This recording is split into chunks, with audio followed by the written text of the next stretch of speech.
You're watching TVC Breakfast. It's the festive season and Nigeria's land borders remain shut. Since the closure, importation of foreign food items like rice has reduced to the delight of local rice producers who are enjoying high patronage at this time. But there are other businesses that are not having the best of times. Nigeria's land borders may not be reopened soon. Such as the frozen food vendors, although poultry farmers are enjoying the highest patronage witnessed in years, the vendors say they're not meeting up with the demand and the purchasing cost is higher than it was. This is also having an effect on consumers who have to pay more for these goods. It's the festive season, and of course, Nigerians are doing a lot of buying and selling, but they all complain of the high cost of items in the market. Well, joining me in the studio now is Daniel Akilami. He is a change advocate, nation builder, and a politician.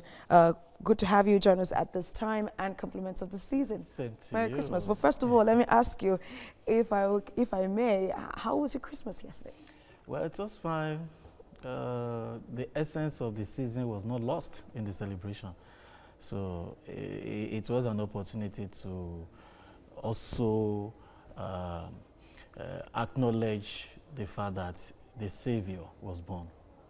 Very interesting. So let's go to our topic now, which has to do with the border closure amid Christmas. A lot of persons said that it affected, it negatively affected the sales of goods in the market. But some persons are cashing in on the sales of course, local poultry farmers are happy that the borders are shut. They can produce more. Rice farmers are also happy that they can produce more and meet the demand of rice consumption in Nigeria. Would you say the border closure has negatively affected the sales of goods in Nigeria? You know, there are some factors that we usually confront at this period of the year, especially during the Christmas and the New Year season, irrespective of the border closure. It has been a norm over the years that when we get to the end of the year, prices of goods and things usually skyrockets. And so, but what makes the difference this time around is the effect of the border closure on some of the staple foods, and like rice and vegetable oil, and yes, frozen foods, so and condiments and all those things that usually have in families during this festive period. So, but I think by and large, there is nothing so significant that we can detach from this norm that we usually have every festive season. The difference this time around is the ban on rice importation and maybe some other type of staple food. So, but we have this kind of prices rising up phenomenally during the festive period. And this also does not affect food alone, even transport. There is even analogy even when there's no fuel scarcity. Yes, you see the transport sometimes could be very, sometimes ridiculous. Just imagine what has been going on the past 2-3 days. Even people are saying this on social media. Somebody is traveling from Lagos to Kano, a distance that is far longer than Enugu, and is paying like 5,000 naira to move from Lagos to Kano. Then you want to move from Lagos to Enugu 12. With 15,000, 13, 14, 15,000. So you can see the effects of the season, you know. So if we detach that, we can look at what's been happening in the past 4 months about the border closure.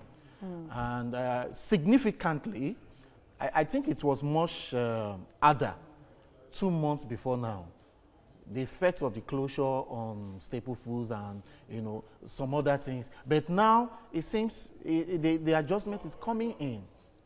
Quite a lot of people have adjusted to the fact that you have to do with what is available. Some persons have even said that Christmas doesn't have to, you don't have to eat rice or chicken or turkey. You could go pounded yam or do some other food delicacies during Christmas. With what we've been seeing around now, since Monday, I'm not sure people are doing so much. Rice is still the factor in the celebration.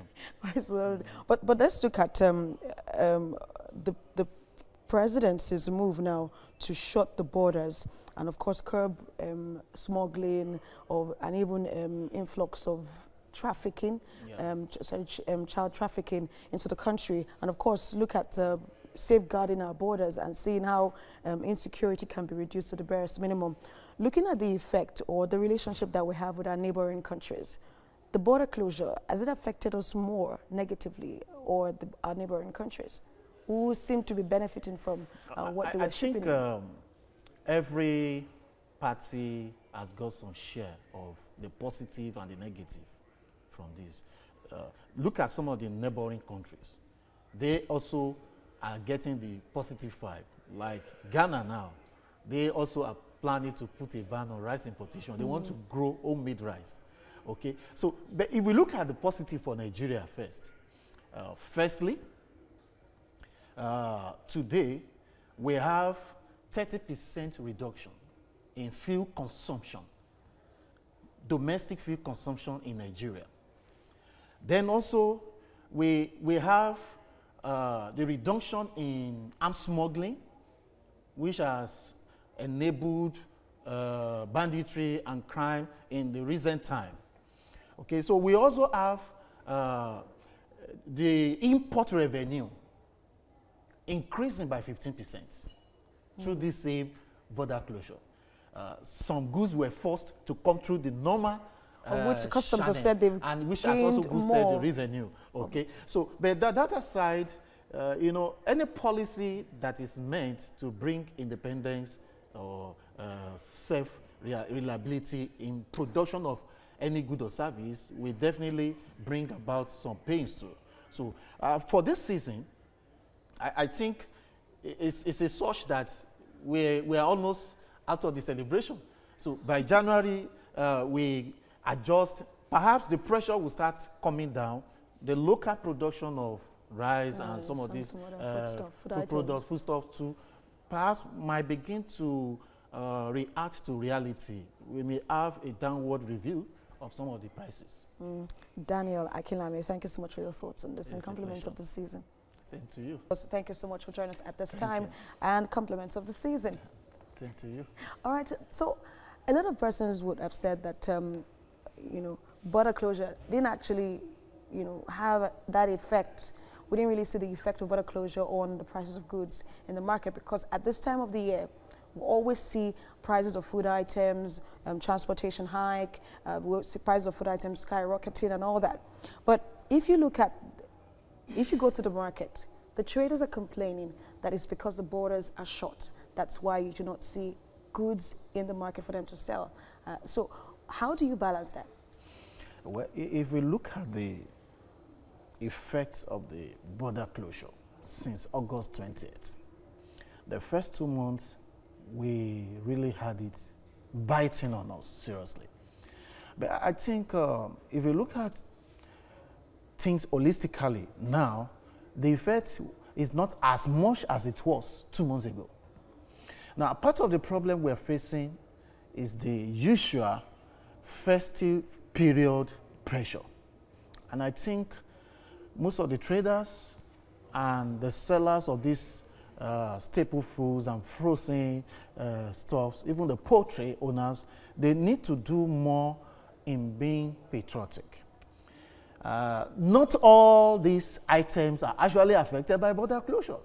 But if you look at, you know, you just said right now that the effect was felt 2 months ago, not now. But these goods, is it that the goods are in the market, you don't have the purchasing power to buy them, or the poultry farmers are not able to meet the demands of the buyers in the market? Well, the effects of the closure is still there, but not as biting as it was a few months ago. Okay. And what I mean by that is people are finding a way to adjust even before the Christmas came. Rice production is picking up domestically, and even the poultry sector is also coming alive. But the difference is that the price didn't just skyrocket now. The border closure has already dragged prices, especially at all levels of the food items affected. So, but the adjustment has already followed. Some of those prices, people have considered alternatives, like rice. People have considered several alternatives. You know, though unfortunately, the price we are dealing with right now for foreign rice is about 22,000 to 27 now. It's almost 27. Wow. Before it was 25. So in the past 1 month, it's been hanging between 20 to 24. So it's not just now the price is coming to this point. Okay. Then even for local rice, you see different types for like 17,000 to 18 to 20,000, depending on the premium quality. Okay. So what we have that we can also look at is the attitude of our people taking advantage of the festive season. Okay. Look at the transportation fares. Border closure does not necessarily mean people should increase transport fare by 100%, some even 200%. Mm-hmm. So we also are the problems. We are the one putting pressure on ourselves. So if the stakeholders, the traders, and some of these people producing these products can actually be more patriotic and be sincere, we should not take advantage of the festive season to increase prices or exploit Nigerians. Yeah, to exploit the people. But look at the transportation sector, for instance. It seems that there seems to be a regulation or a regulatory agency that would make sure that during this period we do not have price hike in transportation sector. But is that lacking? Well, I think we can actually see this attitude basically in the road transportation.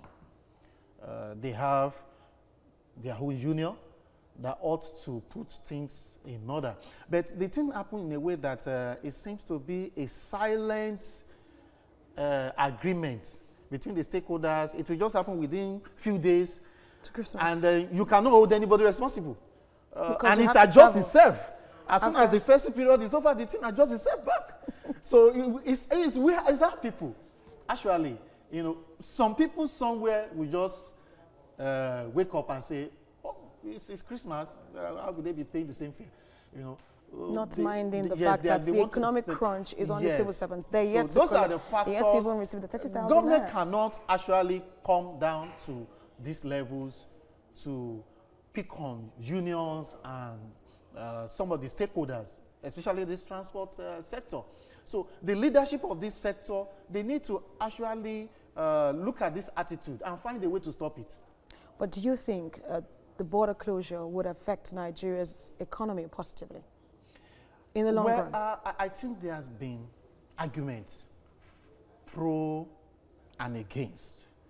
So we may not be able to categorically say how far we're going to benefit from this border closure. But the statistics that continue to come in the next few months will determine if this thing is sustainable or not. We're going to confront the inflation rate.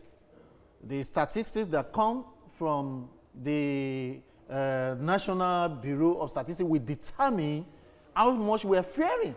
And I believe if we look at every angle of it, we should be able to tell ourselves the truth. Are we making gains? The gains, are they sufficient enough to fill in the gap for the losses?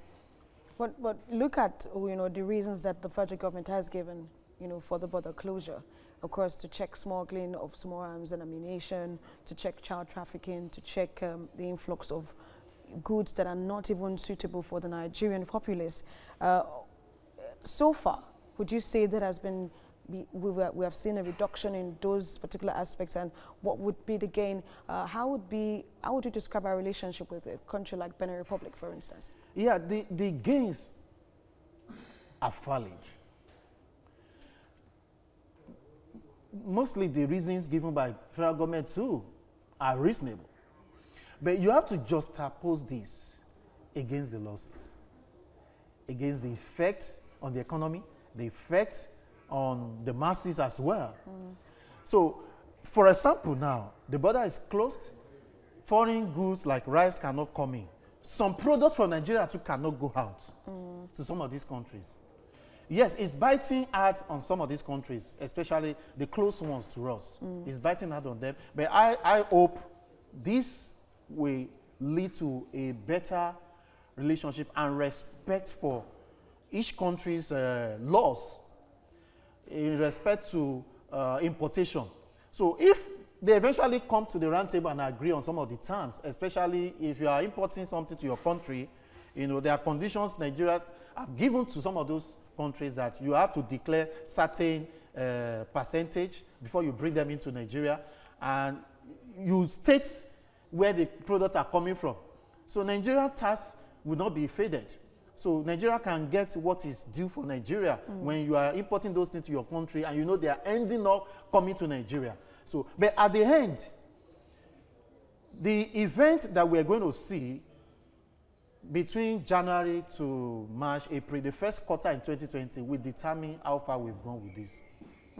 Very interesting. We sure do look forward to that period, and hopefully it's beneficial to the masses. Daniel Akinlami, Change Advocate, thank you so much for your thoughts. It's my pleasure. And compliments of the season. Same to you.